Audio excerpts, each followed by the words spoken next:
Bueno, la charla de hoy es una enésima reflexión sobre el concepto de diseño que parece que no hay manera que después de un siglo de profesión todavía haya gente que tenga dudas de lo que esto sea. Una fase de un proceso de producción. Los productos son cultura, pero él es un medio de producción. La práctica del diseño es exactamente la misma. Lo que ha ido mutando es la conciencia que la sociedad tuvo del diseño, que se ha ido adaptando a las distintas etapas del desarrollo industrial, básicamente, y cultural.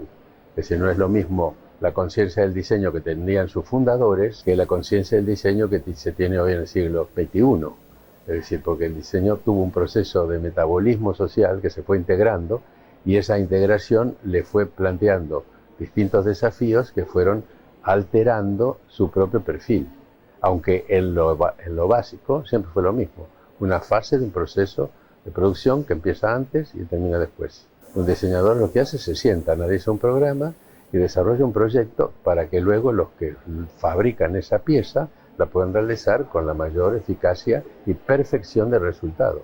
Es decir, que es un proceso de planificación del producto, cualquiera este sea una portada de un libro o sea un hidroavión. El rol del diseñador es producir proyectos para que salgan productos de alto rendimiento, en los planos en que el programa exija. En algunos casos predominará lo simbólico, en otros lo funcional, en otros lo ergonómico. Es decir, de ahí la enorme elasticidad de esta práctica, es decir, su posibilidad de adaptación a la producción es que hace que esa elasticidad pueda dominar todos los códigos imaginables.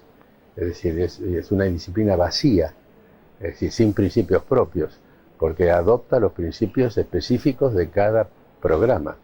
Eso es su virtud, aunque los idealistas y la gente ingenua, cuando uno dice que es una disciplina vacía, piensa que es un defecto, y es la tremenda virtud. Yo siempre les digo, la disciplina es vacía, lo que no puede estar vacía es la cabeza del diseñador, que es lo que suele estar.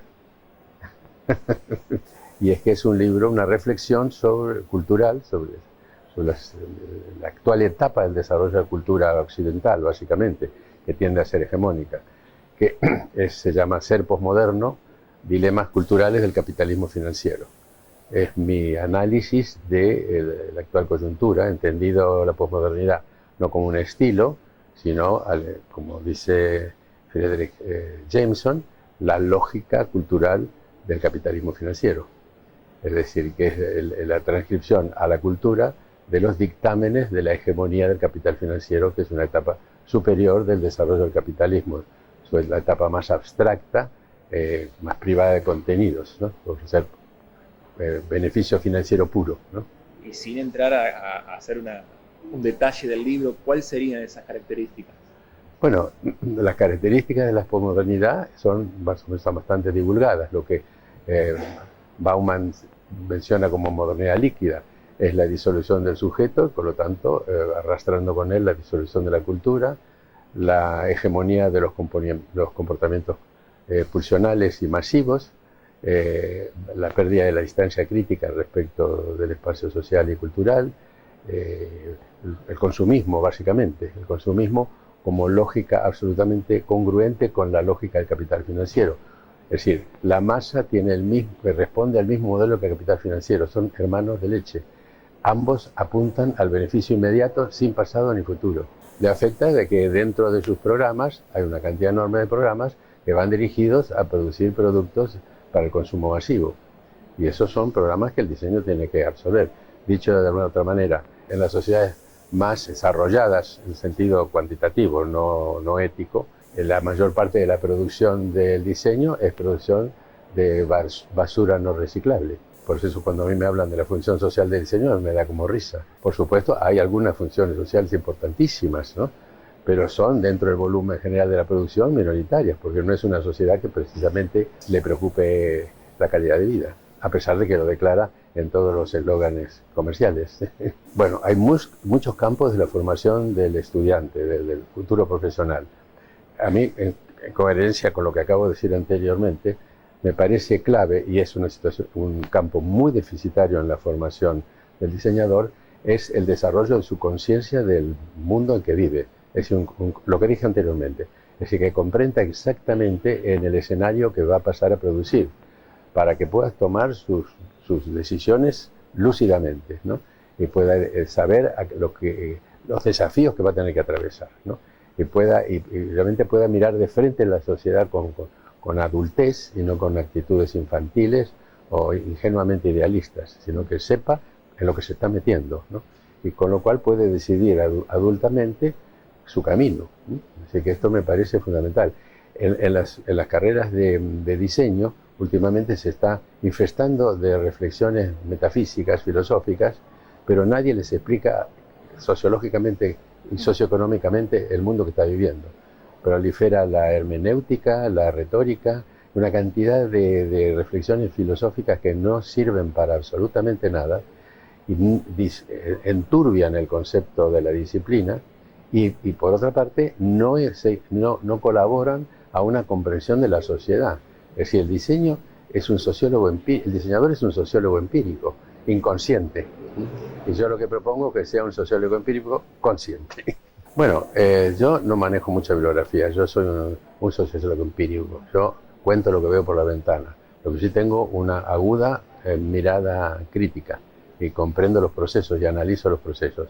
Pero el diseñador, además de los maestros en sus respectivas especialidades, que en general, salvo rarísimas excepciones, no han desarrollado este conocimiento sociohistórico, sino específico de su profesión, además de eso, a esos maestros más que a sus textos, lo que hay que mirar es su obra, además de eso, tienen que recurrir a la sociología crítica, a Bauman, a Baudrillard, a los contemporáneos, que además son fácilmente comprensibles. El nuevo pensamiento crítico ya no adscribe al cripticismo del estructuralismo del cual todos somos hijos, ¿no? Es decir, hablan llanamente, ya no hay unas pertinencias epistemológicas cerradas. Es decir, por citar un clásico y masivo como Bauman, él echa mano a la cuanta categoría le viene práctica y mezcla el psicoanálisis con la sociología, con el marxismo, con todo lo que sea útil para comprender el complejo escenario cultural contemporáneo, ¿no? Que va desde el sexo líquido hasta la alta cultura. Es decir, él interpreta los comportamientos y las relaciones interpersonales, ¿no? Se puede explicar por qué fracasa una pareja y al mismo tiempo explicar por qué un centro cultural es como un supermercado. Nosotros hemos asesorado cantidad de museos y pero varios supermercados. Y es exactamente lo mismo hoy día, a pesar de que se encubre, ¿no? Pero estamos en la cultura del entertainment. Es decir, y lo grave no es que haya un producto de entretenimiento masivo, por un lado, sino que también la cultura propiamente tal deviene objeto de entretenimiento. Es decir, se desnaturaliza la producción cultural. La ópera se transforma en un show de masas, con pornografía incluida. Las exposiciones de pintura son exposiciones consumistas para souvenirs y todo esto. Es decir, trato de no decir la palabra prostitución, pero se me viene, ¿no? Es decir, el modelo de entertainment, que es la cultura específica de masas, entre comillas cultura, lo que hace es devora y absorbe todo el patrimonio y lo transforma en consumismo, ¿no? Barcelona es un ejemplo, ya no quedan pocos barrios que no sean un parque temático. Es decir, las obras de arquitectura modernista, Gaudí y compañía, son verdaderos circos. Es decir, las han vaciado para que entre los turistas a tomar fotos y adentro le pasan todo tipo de entretenimiento. Es decir, lo que antes era una etapa de la cultura arquitectónica, que es con sus metáforas florales y animales, ahora se transforma en una especie de película de terror. Todo se transforma. Hay una foto, que yo no soy fotógrafo, pero una foto de premio de Fotopress. Es decir, tomar la contrafoto desde las ventanas de la Casa Batlló y abajo verás miles de cámaras, todos enfocando para arriba. Es decir, ahí tienes el ejemplo más claro de la estupidez humana, ¿no? Y del consumo de iconografías, de que esa gente pobrecita no tiene la menor idea de lo que está fotografiando. Y cuando llegue a su casa no sabré a qué ciudad indicársela, ¿no? En el libro atrás tengo una foto que es una cantidad de imbéciles tomándose una selfie con la Mona Lisa detrás, en el Louvre, ¿no? Esto me lo pasó una señora que trabaja en una empresa de turismo cultural en París. Me la regaló, un personaje fantástico. Y es el complemento de esto, dilemas culturales del capitalismo financiero. El Louvre está dentro de las cadenas turísticas, de las rutas turísticas. Más aún, el patrimonio nacional pasa a depender del Ministerio de Turismo. Es decir, en tanto el patrimonio se transforma como un incentivo del flujo turístico. Es decir, hay situaciones realmente patéticas. Parques nacionales en Argentina pasó a depender de ellos. Es decir, que es una cosa curiosísima. Bueno, curiosísima no, se entiende si uno tiene el conocimiento de este contexto socioeconómico en el cual vivimos. Entonces, claro, cuando una vez que ves eso, superas el escándalo y ves la realidad, ¿no? Es decir, es lógico lo que está ocurriendo porque la hegemonía del desarrollo histórico la tiene el capital financiero, que no tiene amos, como digo yo en algún texto, sino solo esclavos. Ya desaparecieron los dueños. El capital es una masa que se mueve mundialmente en tiempo real en búsqueda de su satisfacción inmediata. Líquidamente. Y ahora con la tecnología en tiempo real. Es decir, sus depositarios son operadores, como George Soros. George Soros es la lucidez más grande porque es el que ve el horror y lo cuenta. Por eso es el papito grillo de Wall Street, ¿no? Bueno, ahora se ha jubilado. Pero él cuenta la historia. Cuando dice el capitalismo sin reglas se destruirá. Porque lo ve desde adentro. No es una especie intelectual diletante de izquierdas. El tío ve el horror, porque él es un instrumento del horror. Tiene la honestidad de decirlo, ¿no? Nosotros no, lo encubren como un desarrollo indefinido, hay que acumular para luego distribuir, como digo, es un aforismo mío, hay que acumular para luego distribuir, debe ser verdad porque llevan siglos diciendo lo mismo. Y el momento de la distribución no llega nunca.